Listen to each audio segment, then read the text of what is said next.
Hey everybody, this is Perch, and I don't know, Joe. How are you doing? I'm a little tired. I'm okay. I'm a little tired too, despite having a vanilla latte earlier. I watched your video probably a couple weeks ago now of you going over Dan Slott's Spider-Man run. Yeah. Oh, good. I'm glad you watched that. Yeah, That was a fun one to do. A lot of people argued with that one. yeah. People arguing with facts Yeah. or coming back with things that go against all of their arguments, because a lot Mhm. of times you see these arguments that are okay, well, this book isn't selling with this person, you got to get rid of them and bring someone in that can sell the book. I don't like this guy, and I'm gonna use them not selling books as the way to get them off, and Yeah. bring someone, make some changes. But then you show that unsurprisingly, part of why Dan Slott was on Spider-Man for so long was because he was selling more comics than almost anyone at Marvel for scattered about for like a decade. Yeah. So so It's the true. yeah It's true, and I don't know. It's tough. I understand the how difficult it is when you come in conflict with facts based on what you'd like to see. sure. But it is. I mean, numbers at the end of the day don't lie, and I what always surprises me is that people will struggle with. They just, even if they see the numbers, they don't want to believe the numbers. There's got to be Yeah. some trickery to the numbers. It reminds me of when Captain Marvel, when the movie came out, it was making a decent amount of money, and then Sure. people are like, "Well, it's clearly the theaters are doing a scam to like pretend that they sold tickets to this," because as we know, AMC and Regal and these chains have hundreds of millions of dollars sitting around that they could just Yeah. pretend they got. So Well, didn't you hear it was a conspiracy of a bunch of women buying tickets for young girls to indoctrinate them into feminism? yeah, that would be that would not work terribly well. You get a lot of very very dumb feminists if they were going off that movie alone. But Sure, if anything, they'd join the Air Force. yes, that's right. There's a bunch of I realize the joke that's going to come in the comments from my statement that I just made there. But Sure. but if you're Disney, don't you like? First off, I mean, it is a money making business. Even if conceivably there were armies of people buying these tickets this way, um, why would you care if you're Disney? And why does that not count, even if that was the case, which it wasn't? Right. Maybe they made thousands of dollars that way out of the over a billion Yeah. movie raked in. Well, it feels like that what people struggle with, and this is on all fronts, by the way. It's Oh, sure. all groups. People seem to have a hard time when something they don't like is successful. Like it just mentally, people can't take it, and I Yeah. always find that very peculiar. Like why if there's something I don't like that is very popular, and this has been true my entire life of things that I don't understand why the fuck they're popular. Sure. Um, why should you care? You shouldn't, and part of that is you have to play the long game. Yeah. For example, I was like just too old to care about Pokemon. Right. I was like in like eighth grade, I want to say, when Red and Blue came out, and it's like I played that. I played a little bit of that, but like a lot of people, some of them my age, but tons of people who are slightly younger than me Mm-hmm. are obsessed to this day in a disturbing and unhealthy way. Sure. And you just have to weather that storm, because now they're all old and have kids that don't care and think they're losers for, like Yeah. Pokemon Go is what their parents play. Jokes on them. Like if you don't like something and it's really popular, it doesn't last forever. You get to sit back. You're going to have to weather it a little bit, and then after a while, no one asks you anymore because it's for losers. And then you're just like, this is great. I can just sit back now and you see all that data coming in, and Nintendo trying to figure out ways to make Pokemon appeal to kids because it originally appealed to kids, and now those numbers are non-existent. And the only people buying Pokemon stuff are in their 20s, 30s.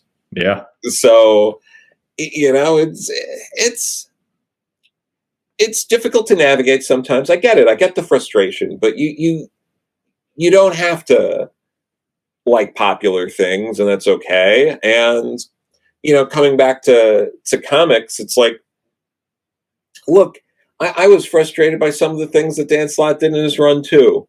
Sure. But you know what? And I'm going to speak completely from my own personal experience. When comic runs end, you probably feel similarly. It's almost always like anticlimactic. Oh yeah. Like you're just I think for a lot of people who are like, I just want someone else writing Spider-Man because I just want to see it in a new direction or something like that. Mm-hmm. And then the run ends, and you're like, oh, that's it? It just ends? Yeah. And someone else does it? All right. Like I don't for all the outrage on certain things from runs from anyone. When it's over, like don't you feel a little empty inside? Don't you feel like oh, you find something new to hate is what you do.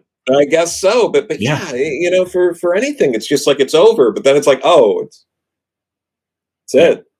Yeah, that's tough. I mean, I remember when Iron Man 2020 ended, there was like an emptiness in my heart of where's all my dislike going to go now? I wasn't sure. Fortunately, Empire showed up, and it was, it worked out. Yeah, that's good. But yeah, you needed that. Hole by your heart so you could, operate an Iron Man suit. That's it. You're making a good point though, because it is you get so hung up on things like what is going to happen when one day Kathleen Kennedy retires or Joe Quesada leaves, and what do people expect too? Is it do they expect that the second he's out the door that suddenly Spider-Man's going to get remarried to Mary Jane and the light things just go on. But we've already seen examples of changes that have happened, that have been reported on heavily in places like YouTube. Yeah. And we've seen none of the changes they thought were going to happen. And yet we're still stuck in hell.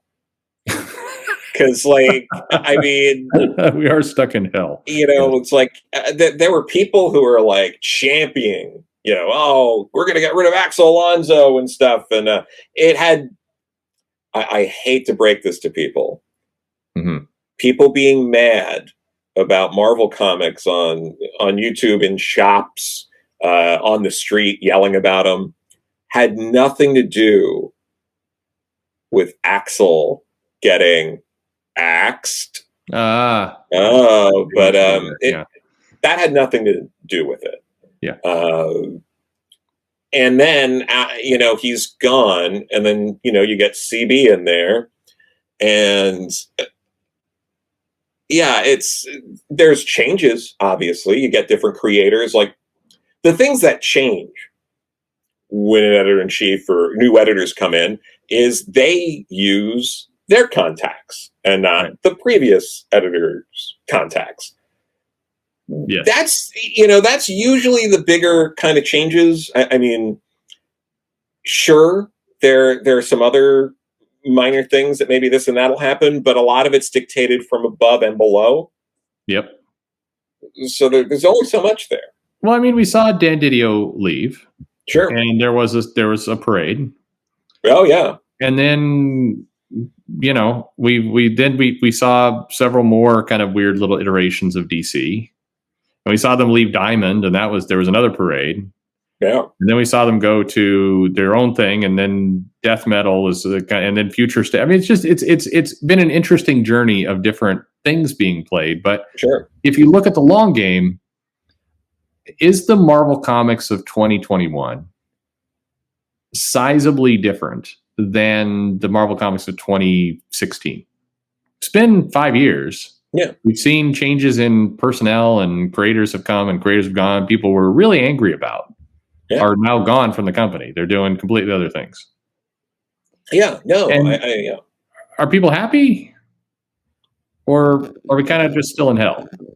No, I mean, the same people that didn't read Champions when Jim Zub was writing it are some of the same people complaining about Danny Lore writing Champions when they weren't reading that. You know, and that's not to disparage everyone here. Here's part of the problem that, you know, I think we're getting to is those people do exist. There are people, believe it or not, who aren't reading some of these comics and just like to roast them or be angry that they exist. Sure. And they weren't going to read them anyway. And there are also people who genuinely were reading a comic and then the creative team changed and they are upset because they like the one direction and it changed. Yep. And it seems like there's a problem of wires crossed where there are multiple sides of things and you can only talk about things in one way. You either have to acknowledge that, oh, no one's reading this that's complaining about it, or everyone is upset by this change and they're genuine customers and there's no gray area. And it's weird.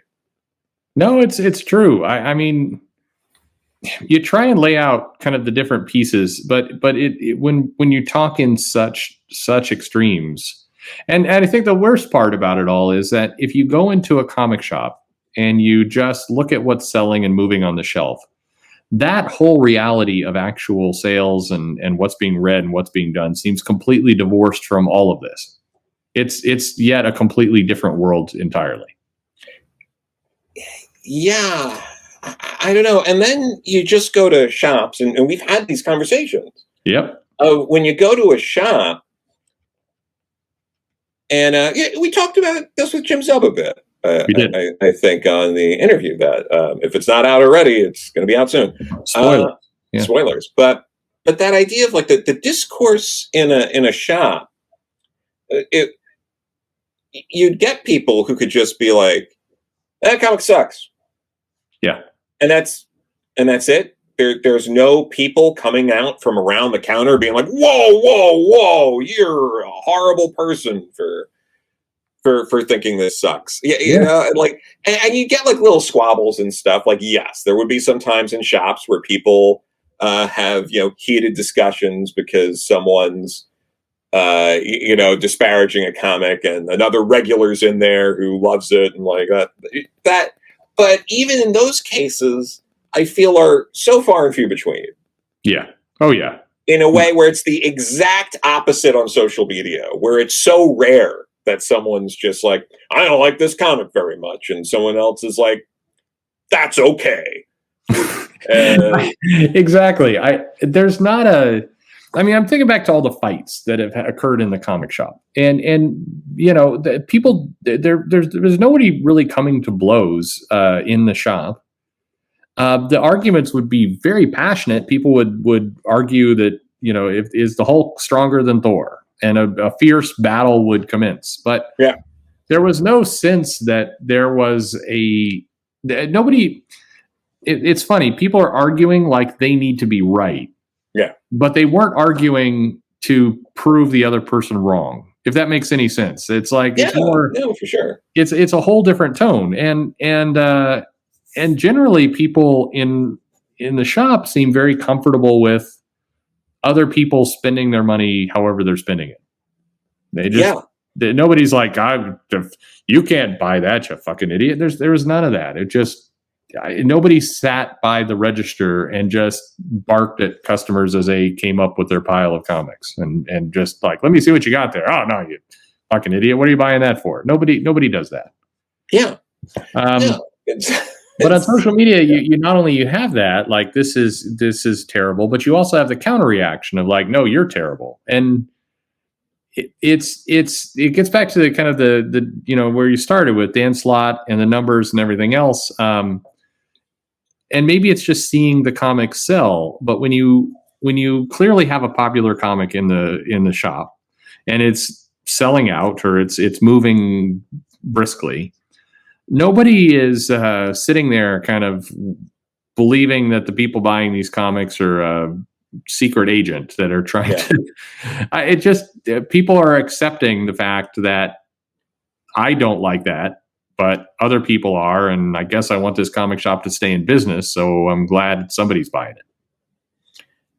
Yeah, I mean, mostly this is also just us being like, I'm just going to comic shops more often. And I've luckily been able to go to them more often now. And yeah, they're all normal experiences, but part of it too, which has been exacerbated by YouTube and a lot of this stuff is there are those highlights on certain issues where it's like, oh, things are going downhill because of ideology or this and that, or we're adding in these sort of things that no one talked about in the same sort of way prior to that. I don't think of course some people talked about it, but it wasn't this, not at this level. It wasn't at this level. And again, very binary. It was like, oh, the only reason this book isn't selling, and a lot of times too, those are just made up things. Books could be going really well or not, and people just throw around, oh, this is successful, this isn't successful, without anything backing it up. But they'll be like, oh, it's gone downhill because of X, Y, and Z, or they're pushing this agenda, and I don't like that, and this, and it. And leading into your thing before the other day with like what Mark Miller said about like Twitter is like only like 5% of customers. I mean, the amount of people that come in, like I see creators on books when I go into shops that I thought, according to Twitter, they weren't allowed to make books. Sure. And they have books coming out right now. Like literally right now at published companies. So does any of that matter? Well, it's its own little universe. I think it's the goal. I think the goal of the Twitter arguments, and in all case the YouTube arguments and these other places, I don't think the goal is find comics, read comics, enjoy comics. The goal is fight the ideological war.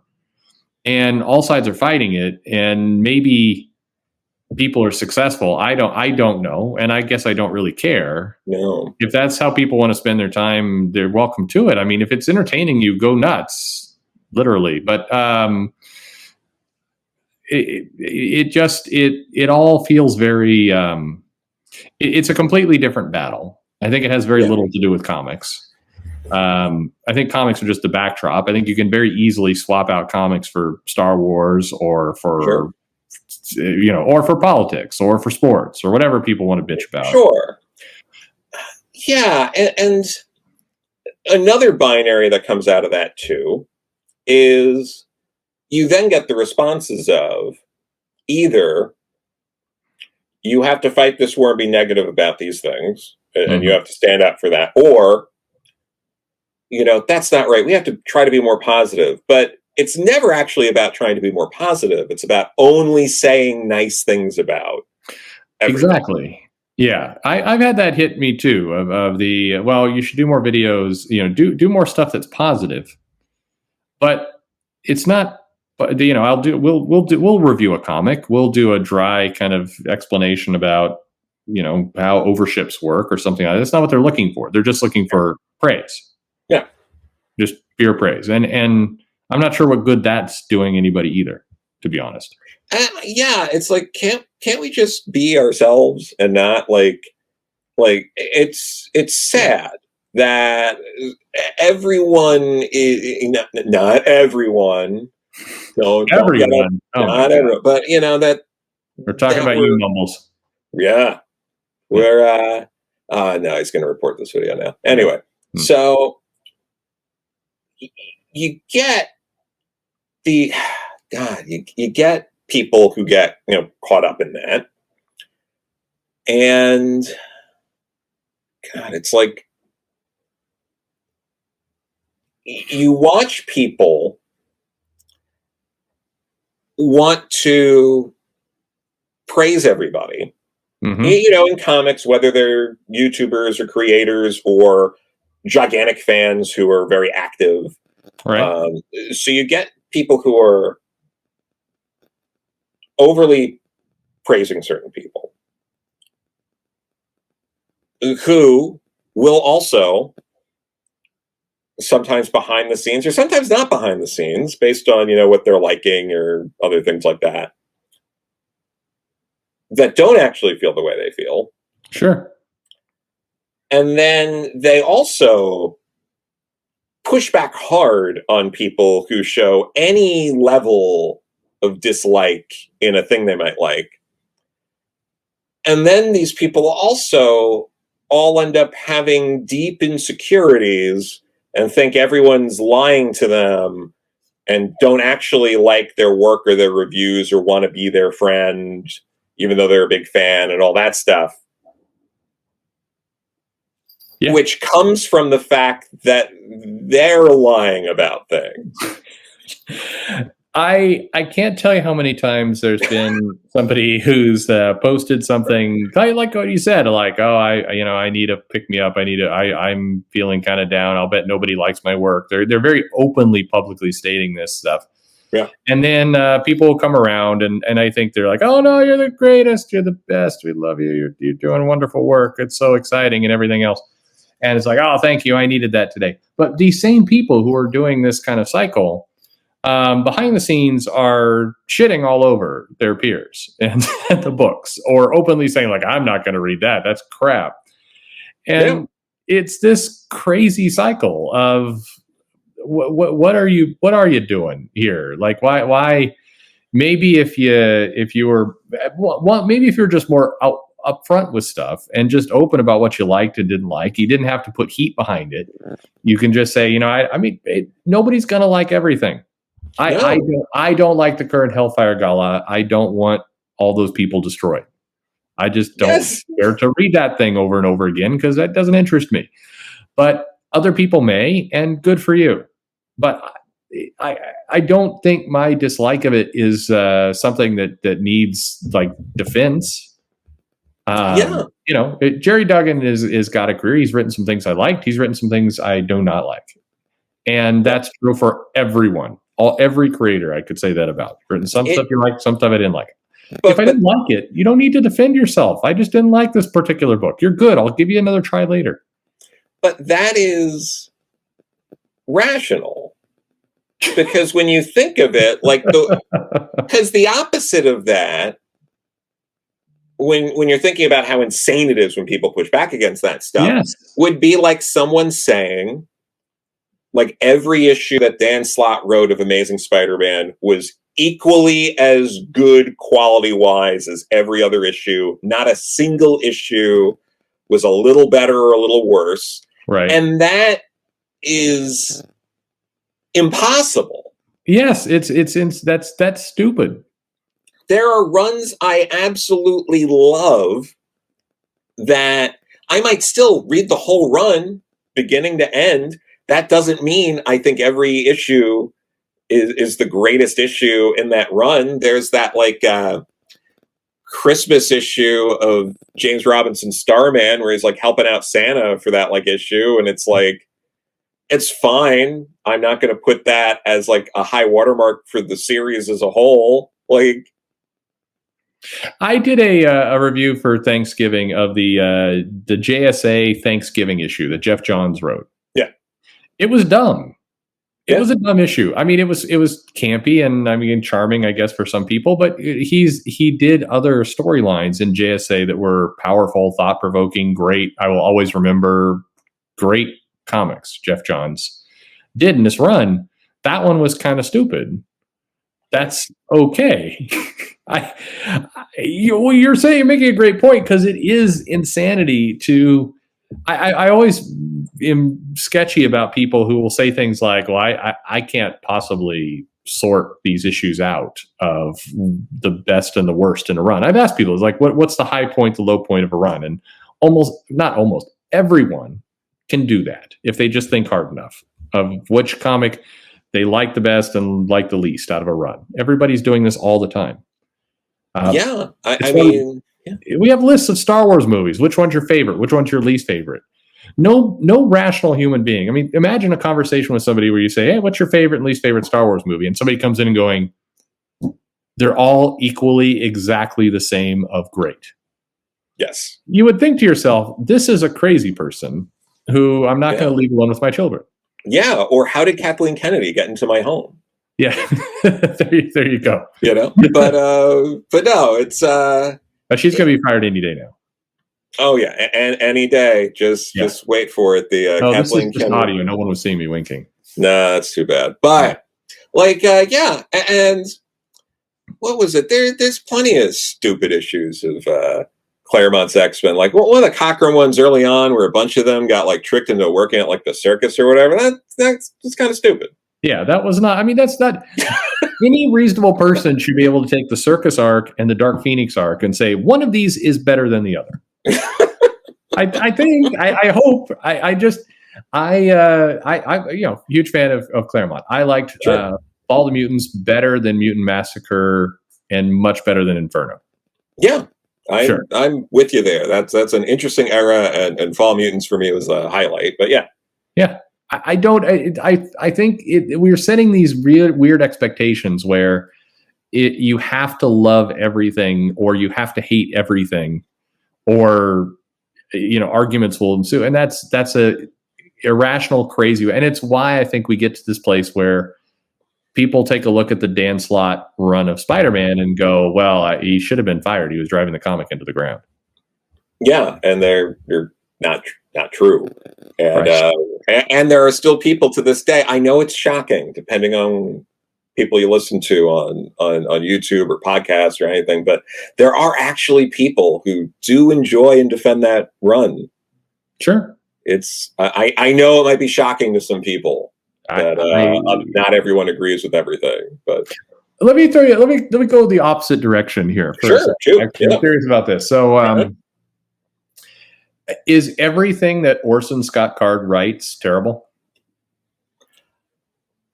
Because I don't think, like, I'm not a fan. I never got into it, but a lot of people like that one book that they made the movie with Harrison Ford that bombed. Yeah. But yeah, like, and a lot of those people go like, I can't, like, there were a lot of people who were pushing, Skip Ender's Game and stuff like that. That's what Geeks Out was pushing, and yeah, like there's, and that's one of those other things too, where it is people's right to skip. If you can, you are not legally obligated to consume media yet. Watch out, China. But we'll get there. But I guess, I know. I mean, I was my age misses Ender's Game as kind of I just like you with Pokemon. I kind of missed that moment where these books were popular, and so I both missed the popularity and then also missed the ensuing backlash. I was aware that both were happening, but neither one hit me very much. But it was weird to see.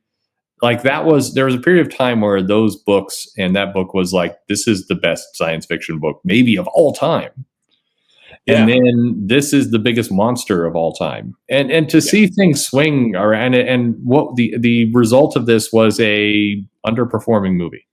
Yeah, I mean, it's especially silly because we all know the right answer for the best sci-fi novel ever is Snow Crash, but you know. Oh man. But yeah, and then it goes beyond that too, because it does the way things work now, which is, you know, awful and hellish, is you know, it does get creator focused a lot too. And not every creator's book is going to be equal. Right. Even like, not only are runs not equally good, but different books are. And especially now, you know, the past like decade or so, there's been a lot of creators that pop up that bounce back and forth between the big two and indies. There are people who enjoy people's indie, like I tend to gravitate more towards Hickman's indie work than his big two stuff, even some of the more acclaimed big two stuff. Mm-hmm. And that's okay. It's not because I'm a horrible person. I know it's crazy. Yeah. But, you know, and that's also true for other people. It's okay to prefer people's indie work. We're all going to think you're really pretentious. Yeah. But that goes without saying. Yeah, absolutely. Yeah. But, you know, I know for a fact, because I have seen reviews from similar people or the same person on books I've done. So, like, there are people who didn't like She Said Destroy that like Beckstar. Yeah. And if I did what some people do, which is either block or call out people or do this and that for how some people might have thought of the previous book I did, mm-hmm. they might not stick with me on the ride of my current book. So what you're saying is you're leaving the door open for people to change their minds like human beings do.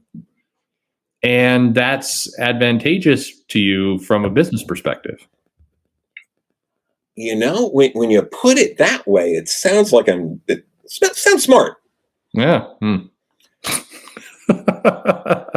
know? It's very odd to me, particularly since I've had those conversations, as I'm sure you have as well, where a very entry level creator will do some work, will react very strongly to some negativity, which again, sometimes that negativity is over the top and ridiculous in its own right, but reacts very strongly, blockchains tons and tons of people, gets another comic, it does not perform well, and is confused. Where is everybody? Sure. Wondering kind of where the people who were giving over the top praise are. And then also wondering why more people won't give the book a chance and separate the art from the artist and come back. But it's like, it feels like you sabotaged your efforts right out the gate in very avoidable fashion.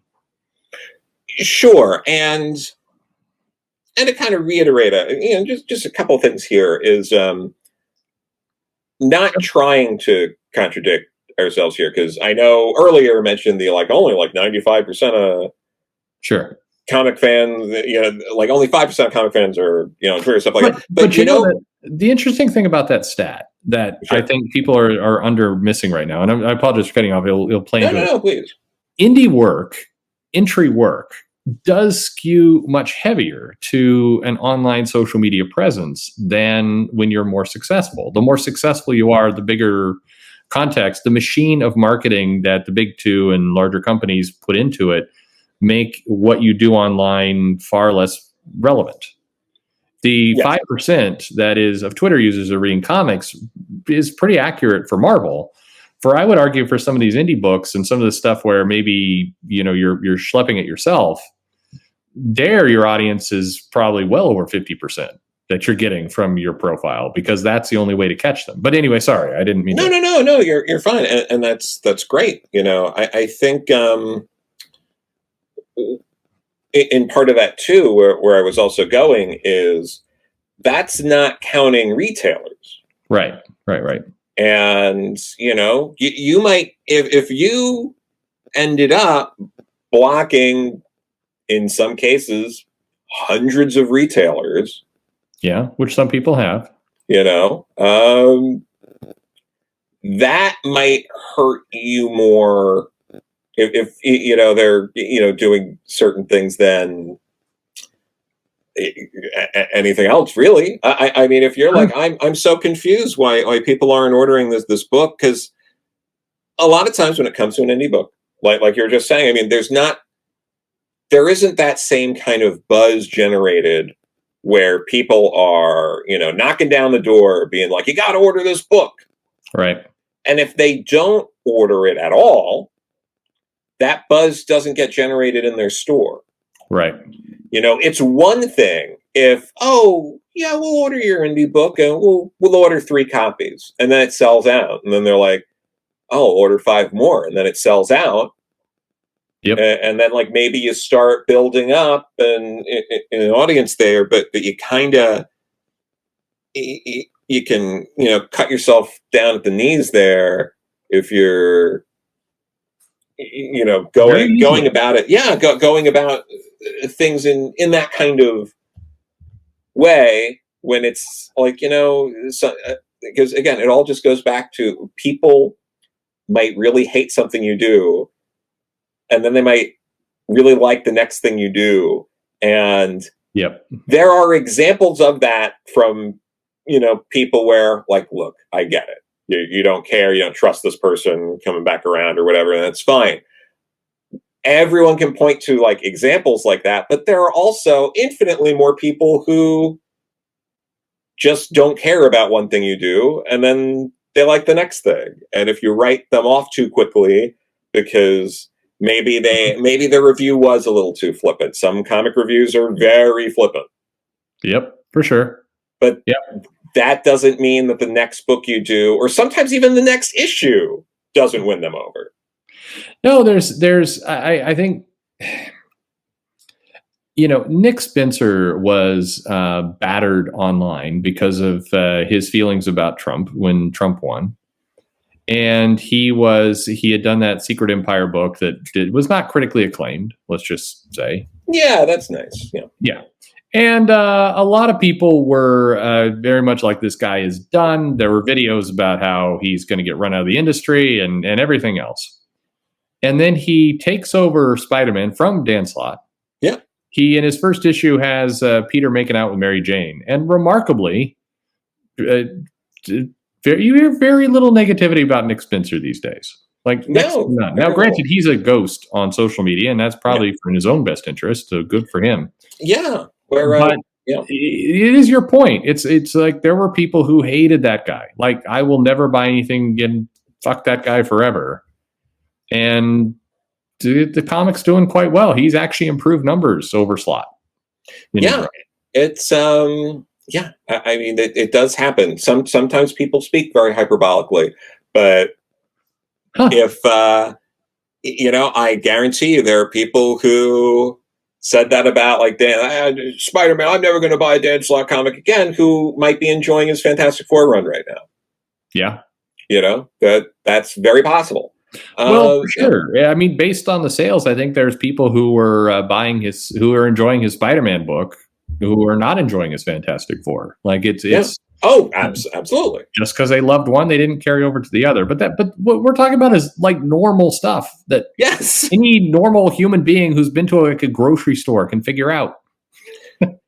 Yeah, and I mean the stuff with Nick Spencer went way over the top. I mean, people were digging up how he ran for office as like a Republican in like Ohio, like when he was younger, and like was using that like against him as some sort of reason why he would be, making Cap a Nazi, like insane stuff. Yeah. And and those were from people who might be considered like the good guys, Yeah. and it's very weird that these sort of things happen over a bad comic. Yeah. When, again, every single comic out there you can stack rank, every creator you can sort. Chances are everyone's done something you like and you dislike. Sure. And both sides, both people, the fans need to remember this. The creators need to remember this, that your odds of getting somebody, well, I think you should be extremely suspicious as a creator if you encounter some customer or fan of yours who says they love 100% of everything you've done equally and everything you've done is perfect. I think you should be wary of that person. They're either psychotic and they're going to try and smell your hair, or they're lying to you. Maybe both. It's very presidential though. But when it comes to that though too, there are those fans who will buy everything you do. You might get to that point. Sure. And they will not like everything you do equally.